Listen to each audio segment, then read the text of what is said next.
اور ایون جو انتظامات ہیں وہ سعودیہ بھی ان کے ساتھ گئے ہیں، وہ بڑے قریبی ساتھی ہیں، میاں نواز شریف ان کا بڑا احترام کرتے ہیں، خاص طور پر جس طرح ان کو ارشد ملک کے کیس میں پھنسا کر ان کو گرفتار کیا گیا، پھر اس کے بعد وہ انہوں نے خود ساختہ جلا وطنی یہاں لنڈن میں اختیار کی، اور پیچھے سے ان کا جو مڈ جیک کے نام سے ان کی کمپنی ہے اس کو ان کے کاروبار کو بھی تباہ کر دیا گیا، لیکن ان کو صرف یہ کہا گیا کہ آپ ایک خط صرف سائن کر کے ایک بیان حلفی دے دیں نواز شریف کے خلاف تو ہم آپ کو چھوڑ دیں گے، لیکن میاں ناصر جنجوعہ نے یہ نہیں کیا۔ تو آج کل وہ نواز شریف کے سب سے بڑے جو صلاحکار ہیں، مشیر ہیں۔ ناصر صاحب کے علاوہ کون کون میاں نواز شریف کے ساتھ لندن سے سعودی عرب پہنچا ہے؟ جی، سعودیہ میں جو حسین صاحب تھے وہ آلریڈی پہلے جا چکے تھے، ان کے ساتھ میاں ناصر جنجوعہ ہیں، مولوی شکور یوسف جو ان کے قریبی دوست ہیں، اور راشد نصر اللہ جو پی ایس او ہیں، اور ان کا ایک جو ملازم ہے نواز کا۔ تو اب وہ یہاں پر میری جو اطلاعات ہیں سعودیہ میں بھی ان کی اہم ملاقاتیں ہیں، اس کے بعد وہ دبئی پہنچیں گے 17 یا 18 تاریخ کو، تو وہاں پہ بھی ان کی اہم ملاقاتیں اور اجلاس ہیں۔ 21 کو ایک جو شیڈیول ہے وہ اناؤنس کر دیا گیا ہے، صبح 8:30 بجے یو اے ای ٹائم کے مطابق میاں محمد نواز شریف روانہ ہوں گے دبئی کے ٹرمینل 2 سے۔ یہ فلائی دبئی کی پرواز ہے جو چارٹر کی گئی ہے، اس میں 152 افراد سوار ہوں گے، اور یہ میاں محمد نواز شریف کے ساتھ آئیں گے، اور تقریباً سارے پولیٹیکل لوگ حضرت جوید صاحب جو ان کے ساتھ آئیں گے مسلم لیگ نواز کے تنظیمی عہدیداران ہیں یا کون لوگ ہیں؟ جی، اس میں زیادہ تر مسلم لیگ نون کے تنظیمی عہدیداران ہیں، صرف دبئی سے یو اے ای سے 50 لوگ ہیں، سعودیہ سے آ رہے ہیں، یو کے یورپ سے امجد ملک صاحب جو ہے اوورسیز چیپٹر کے دیکھتے ہیں ساگدار کے بعد، وہ ہوں گے، وہ ایک بڑا قافلہ لے کے آ رہے ہیں۔ جو بارسلونا اسپین سے امانت ماہر صاحب ہیں اور دوسرے لوگ ہیں وہ بھی ساتھ آ رہے ہیں۔ اس کے علاوہ یہاں سے احسن ڈار صاحب ہیں، مسلم لیگ نون کی جو سیکیورٹی تھی میاں نواز شریف کے اس کے انچارج تھے۔ تو میاں محمد نواز شریف کے جو ذاتی دوست اور میاں ناصر جنجوعہ، ظاہری بات ہے میں نے آپ کو بتایا، وہ انتظامات جو چارٹر پلین کے ہیں وہ بھی انہوں نے کیے ہیں۔ تو 1990 درہم جو ہے وہ اس کی اکانومی کلاس کی ٹکٹ رکھی گئی ہے، وہ میں نے بھی آج پے کر دی ہے۔ تمام صحافی بھی جو ہیں تقریباً 10 سے 15 صحافی بھی ان کے ساتھ آ رہے ہیں، اور سب کو وہ ٹکٹ خریدنی پڑ رہی ہے، کوئی فری رائڈ نہیں ہے۔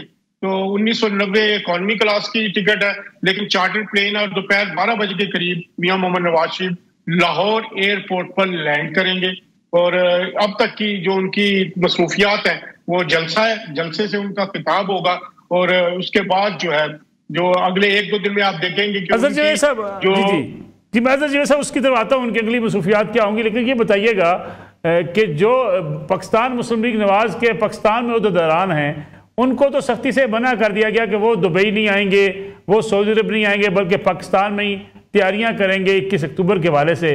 پھر یہ سارے اوورسیز عہدیداران ہوں گے جو میاں نواز شریف کے ساتھ آئیں گے؟ جی بالکل، بڑی سختی سے منع کیا گیا، اور اس وقت کوئی بھی پاکستان سے نہیں آ رہا۔ جو یہ سارے کے سارے لوگ ہیں یہ مسلم لیگ نون اوورسیز چیپٹرز ہیں، جس میں امریکہ بھی ہے، یورپ کے کئی ممالک ہیں، برطانیہ ہے، یو اے ای ہے، سعودیہ ہے، تو یہاں سے یہ سارے لوگ اکٹھے ہو رہے ہیں۔ میاں محمد نواز شریف کے ساتھ وہ پاکستان واپس آ رہے ہیں، تقریباً 2 یا 3 دن کی مصروفیات جو دبئی ہوں گی اس میں بھی وہ ان اوورسیز چیپٹر کے جو لوگ ہیں مسلم لیگ نون کے کارکنان ہیں وہ ان سے ملاقاتیں بھی کریں گے، اور اس کے علاوہ جو مین تقریر ہے میاں نواز شریف کی وہ مینار پاکستان پر ہی ہوگی۔ ابھی تک وہ کسی بھی انٹرویو یا کوئی بات کرنے سے گریز کر رہے ہیں، اور جو ان کے منشور ہے تقریر وہ لکھی جا چکی ہے۔ جو میری معلومات ہے عرفان صدیقی صاحب آئے تھے، ان کے ساتھ ان کا طویل صلاح مشورہ ہوا، اب کچھ آخری جو پوائنٹس ہیں کچھ ایڈ کیے جا رہے ہیں۔ تو اس وقت میاں محمد نواز شریف کی تقریر جو کہ منشور بھی ہوگا مسلم لیگ نون کا وہ بھی تقریباً فائنل ہو چکی ہے۔ جو لوگ وہاں سے آئیں گے اور جو میاں نواز شریف کی ملاقاتیں ہوئی ہیں اس سے کیا لگتا ہے آپ کو 21 اکتوبر کی تیاریاں پاکستان کی، کیونکہ یہ بھی بتایا جا رہا ہے کہ میاں نواز شریف کو ان تیاریوں سے لمحہ بہ لمحہ آگاہ بھی کیا جا رہا ہے کہ تیاریاں کہاں تک پہنچی ہیں؟ کیا میاں نواز شریف مطمئن ہیں 21 اکتوبر کی پاکستان میں مسلم لیگ نواز کی تیاریوں کی؟ کیونکہ خبریں یہ ہیں کہ کچھ اختلافات ہیں پارٹی کے اندر پاکستان میں۔ دیکھیں ملک صاحب، اختلافات پارٹی کے اندر مجھے اس کی تصدیق نہیں کر سکتا، لیکن جو یہاں صورتحال ہے، جو میاں نواز شریف نے 180H میں ایک کنٹرول روم قائم کیا گیا ہے جس کو انوشا رحمان جو ہے وہ ہیڈ کر رہی ہیں، مریم نواز شریف صاحبہ جو ہے وہ اس کے مکمل اس کی رپورٹ لے رہی ہیں، ڈیلی کئی میٹنگز ہو رہی ہیں، میاں نواز شریف سے وہ رابطے میں رہتی ہیں،